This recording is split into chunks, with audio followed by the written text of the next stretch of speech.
Good day, my peeps. Hope all is well with you people out there in video land.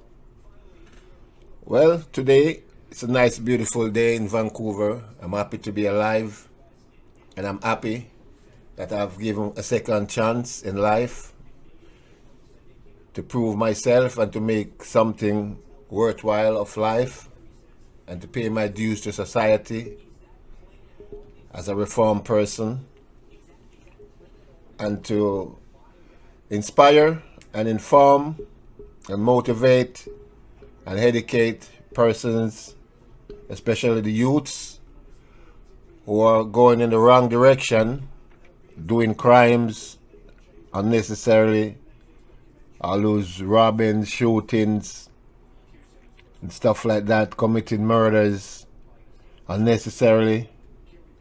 It's mainly because of peer pressure and following friends and being in the wrong crowd. So today, I'll be speaking on the wrong crowd. As I mentioned in my vlog before about being deported and came back. And then I went to Montreal, so I'll tell you a little bit about myself living in Montreal. Well, when I reached Montreal, I didn't have no one there, no families, nobody there. But I went to parties and I met people. So my first night, I went to this Jamaican party. They were having this reggae party. So I was there in the party, fresh from Jamaica. I used to play around, dabble with the mic and stuff, saying a few things, DJing about, people lyrics of the DJ lyrics. I used to just sing them over. So I took the mic and start doing my thing. So, being fresh from Jamaica, people in foreign, they're not used to those lyrics and stuff. So I got lots of forward people, yeah, and start bigging me up and thing. So this Rasta man came to me and said, hey man, come and see me tomorrow at my gates. Back then they used to have these gates. People go and buy weed and stuff. So he said, come see me tomorrow. Give me some weed. And then we were there having a drink. So the next day, I got up. I was staying in a motel. The next day I got up, went to this place. While there, I saw lots of people coming in and out, in and out. I said, wow, this is like a busy business place. So people keep coming in and out, in and out. So I was there, hanging out with him. He gave me some money, gave me some change, and said I can go buy something and stuff because I tell him I'm new. And he said I can stay there. So I start staying at the gates. While there, people used to come by girls and stuff. So I met this girl. And I started talking to her. So she said I can come and shack up with her. So I went and I started living with her. So by living with her, I was there till she get pregnant. She had a kid before, but she didn't want it no more. So she said she's gonna have abortion. She's gonna throw away the kid. So I was there one morning, like 4 o'clock in the morning. She get up to go to the hospital, and she did that. She went, and even though I was telling her, no, it's my first child, I haven't got no kid yet, and I really need a kid. And I wanted to have a kid with her so she could marry me so I can get some papers. So I was there, literally crying my eyes out for this girl to don't throw away the baby. The girl shake me off and went to the hospital, left her kid with me. Her kid was like a year and something. Right? So she went to the hospital, did the abortion. So when she came home, I left the house. So I went back to the gates and was there. Like 2 days after, 3 days after, I got a call. Say, hey, Squealy, this girl you were living with is in the hospital and she sent for you. Say she want you to come down and come by to see what's going on with the baby. So my heart started racing. I went to the house and I found out that she was taken to the hospital emergency. She took sick just through the abortion. She got sick, right? And they admit her. The baby was alone. When I went there, dirty plates was in the sink, pile up. The baby messed up, dried, the mess dry on the baby for days. So my head started going all crazy, like I was going crazy. I started washing up the dishes and saying, the Lord is my shepherd, I shall not want, just to try to keep safe, keep my mind sane and not to going crazy. Because everything was just spinning over in my head. So I get up, finished, wash up the plate, and I wash up the baby and stuff. So she came home the next day. I stayed there the night. She came home the next day. And I said to her, I'm not staying with you. I'm done. So I left her and went back to the gate. That was my first experience with a woman in foreign. Right? And I lose my baby. So I left her. I went back to the gates there with my friend, helping him out, doing stuff for him and thing. I wasn't in no crime or nothing. I was just hanging out and helping him selling his stuff and stuff like that. Anyway, I was there until this guy I know named Superbar. He died now. May his soul rest in peace. So this guy is supposed to be my friend. We met and we used to go places together, go parties together. Until one day, we went on the road, we came back, we got some stuff. We were sitting down playing cards. This guy lost his money. And what this guy did, he slapped me in my face with his knife. So we had a fight. I smashed up his car windshield. And then he came out and we have this stone throwing war going on. Anyway, that was done. I went home. I was there. Then I was living with another woman, which I met. And she got pregnant. So I was there. So I heard the knocking on my door. When I look, it was the guy. He came to pick me up, said he wanted me to go and buy the windshield for his car. We drove around all day, from morning until night, trying to find some windshield. But now that I knew the place, I know that he wasn't looking for no windshield. He was just trying to be friendly with me. Right?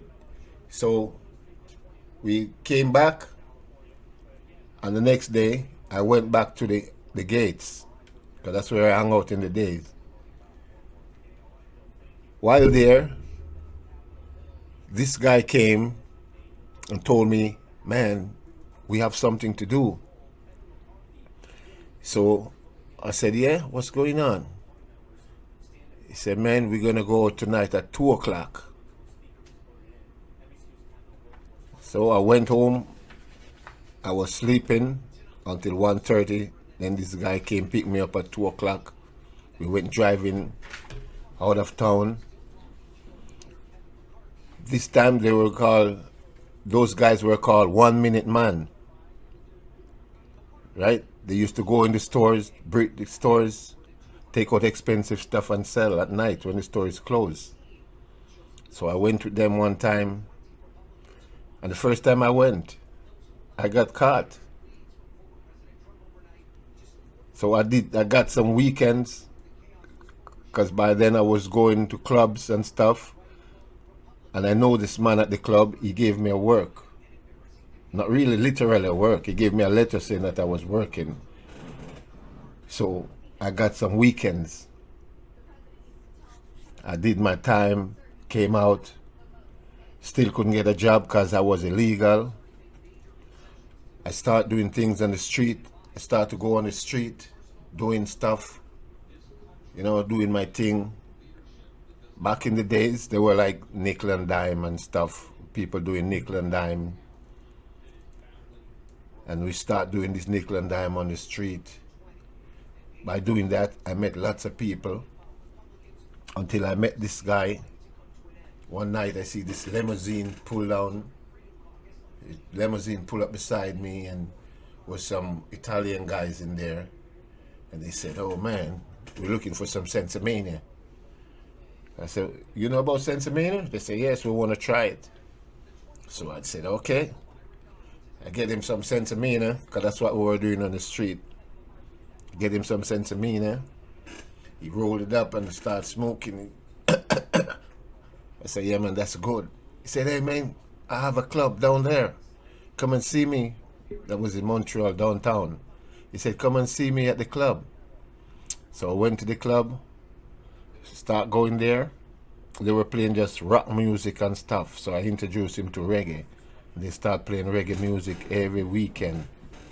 So by going there, we start telling all the community, the Jamaican community, that, "Oh man, there's a club here that plays reggae," and start let people come there on the weekends. And we start building vibes, so the reggae vibes downtown. We're doing that for like 2 years. Until the guy said one day, "Hey man, I'm going to give up this club." By then, I had lots of friends, and I saved up some money. And the other friend I know, who was from New York, he come across doing his thing. So I told him, the guys are selling the club. So let's take it off his hand. So we took the club, 3 of us joined together. We took the club and was running the club for like 2.5 years. But every night on the weekend, we would see like 6 cops coming in the club. These guys know us from the street. So they keep coming in, harassing us, shutting off the music, right? The club, the people has to leave before time. So by doing that, we get fed up. And I said, "Oh man, I think I'm gonna give up this." So we gave up the club, and I started looking around for something to do for myself. So I opened up a restaurant. I bought a restaurant from these guys. And then I was making money, because I was just doing street. Making money, keeping parties, sending for guys in Jamaica, DJs and stuff, keep shows. So I was making some money. So I bought the restaurant. I've been fixed up and stuff, and I was running the restaurant. Jam can.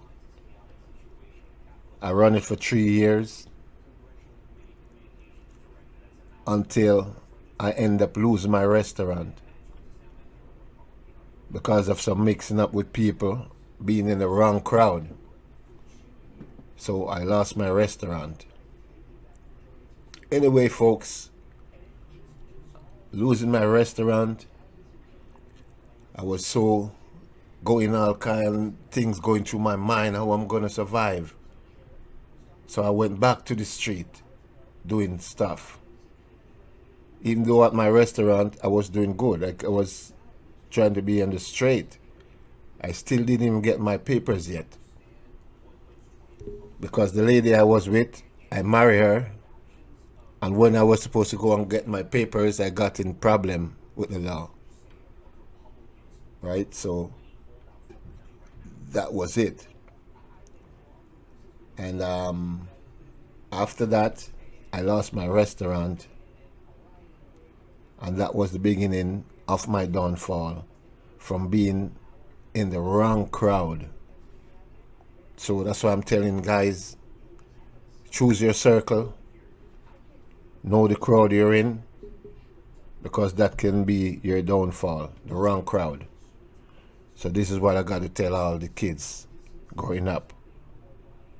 Don't yield to peer pressure. Be your own man. If you want to be successful in life, choose your crowd, choose your circle, do what's right, and stay on the course.